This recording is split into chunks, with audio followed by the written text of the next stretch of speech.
OneXBet account কিভাবে খুলতে হয় সেটি দেখানো হবে এবং অ্যাকাউন্ট খোলার থেকেও কিন্তু বেশি গুরুত্বপূর্ণ হচ্ছে অ্যাকাউন্টটি এনআইডি কার্ড দিয়ে 100% ভেরিফাই করা এবং সবার শেষে দেখানো হবে কিভাবে আপনারা এখানে ডিপোজিট করবেন। তো অ্যাকাউন্ট খোলার জন্য প্রথমে রেজিস্ট্রেশন বাটন এখানে ক্লিক করে দিব। ক্লিক করে দেওয়ার পরে দেখতে পাচ্ছি ইন ওয়ান ক্লিক, এখানে একটা ক্লিক করে দিব। এরপরে দেখতে পাচ্ছি প্রোমো কোড অপশনাল, এই প্রোমো কোডটা কিন্তু অবশ্যই লাগবে। এই প্রোমো কোডটা দিবেন হচ্ছে LKB7। এই প্রোমো কোডটা না দিলে কিন্তু আপনারা 200% বোনাসটি পাবেন না।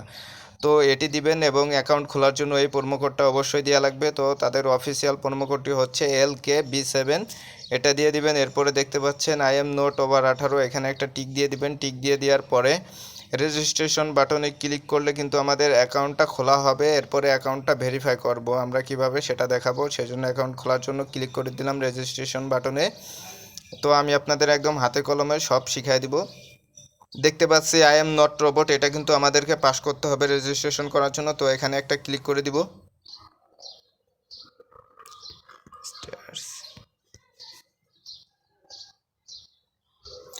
দেখতে পাচ্ছেন আই এম নট রোবট, এটা কিন্তু পাস হয়ে গেছে। এখন আমাদের অ্যাকাউন্টটা কিন্তু খোলা হবে। এই যে দেখতে পাচ্ছেন আমাদের অ্যাকাউন্টটা কিন্তু পরিপূর্ণভাবে খোলা হয়ে গেছে। এখন অ্যাকাউন্টটি ভেরিফাই করতে হবে। এটা আপনারা একটা স্ক্রিনশট দিয়ে রাখবেন আমার মতো, অথবা এটা কপি করে রাখবেন, কারণ এটা পরবর্তীতে লগ ইন করার সময় এটা কাজে লাগবে। এরপরে ক্লিক করে দিবেন নেক্সট এই বাটনটিতে।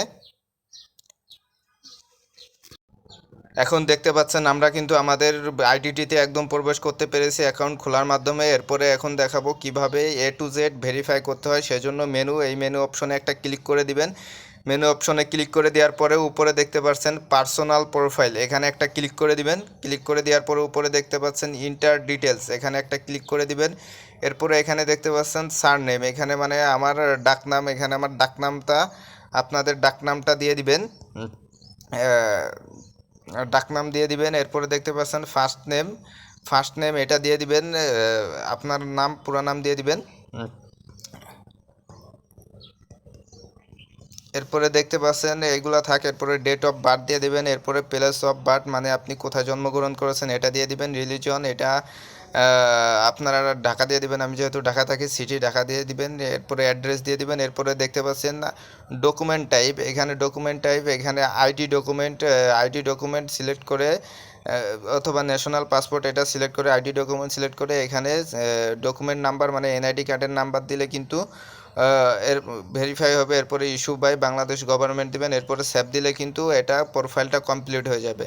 এরপরে এখন দেখাবো কিভাবে ফোন নাম্বার এবং ইমেলটি ভেরিফাই করবেন, তাহলে আমাদের অ্যাকাউন্টটা পরিপূর্ণভাবে ভেরিফাই হবে। সেজন্য ফোন নাম্বার ভেরিফাই করার জন্য এখানে দেখতে পাচ্ছেন ডান পাশে লিঙ্ক, এখানে একটা ক্লিক করে দিবেন। ক্লিক করে দেওয়ার পরে এখানে ফোন নাম্বারটা তুলে দিয়ে এরপরে নেক্সট এখানে ক্লিক করলে আমাদের আমাদের ফোন নাম্বারটা কিন্তু ভেরিফাই হয়ে যাবে। ঠিক এভাবে ইমেলটিও এখানে ভেরিফাই করে নেবেন। বন্ধুরা এখন দেখাবো আপনারা কিভাবে এখানে ডিপোজিট করবেন। এখানে ডিপোজিট করার জন্য দেখতে পাচ্ছেন ডিপোজিট অপশন, এখানে একটা ক্লিক করে দিবেন। ক্লিক করে দেওয়ার পরে কিছুক্ষণ লোডিং নিবে। লোডিং নিয়ে দেখতে পাচ্ছেন এখানে আছে বিকাশ, নগদ। আমি যেহেতু উপায় দিয়ে ক্যাশ আউট করব সেজন্য আমি উপায়টা সিলেক্ট করব। উপায় সিলেক্ট করার পরে দেখতে পাচ্ছেন এখানে উপায় নাম্বারটা আছে, এটা কিন্তু কপি করে নিব এবং এটা কিন্তু আপনারা কেটে দিবেন না। এই পেজটা মাঝখানে ক্লিক করে রেখে দিবেন। এরপরে আবার এখান থেকে শুরু করবেন। এখানে আমি 3000 টাকা ক্যাশ আউট করব সেজন্য 3000 দিলাম। দেওয়ার পরে দেখতে পাচ্ছেন এখানে আপনার ওয়ালেট মানে এখানে আপনার উপায় ওয়ালেট নাম্বার, এখানে আপনার আমি যে নাম্বারটা দিয়ে ক্যাশ আউট করব ওই নাম্বারটা এখানে দিব। ওই নাম্বারটা এখানে দিয়ে নিচে দেখতে পাচ্ছি ট্রানজ্যাকশন আইডি, এখানে ট্রানজ্যাকশন আইডিটা দিয়ে এরপরে কনফার্মে ক্লিক করার একটু পরে কিন্তু আমাদের ব্যালেন্সটা কিন্তু মেন ওয়ালেটে যোগ হয়ে যাবে।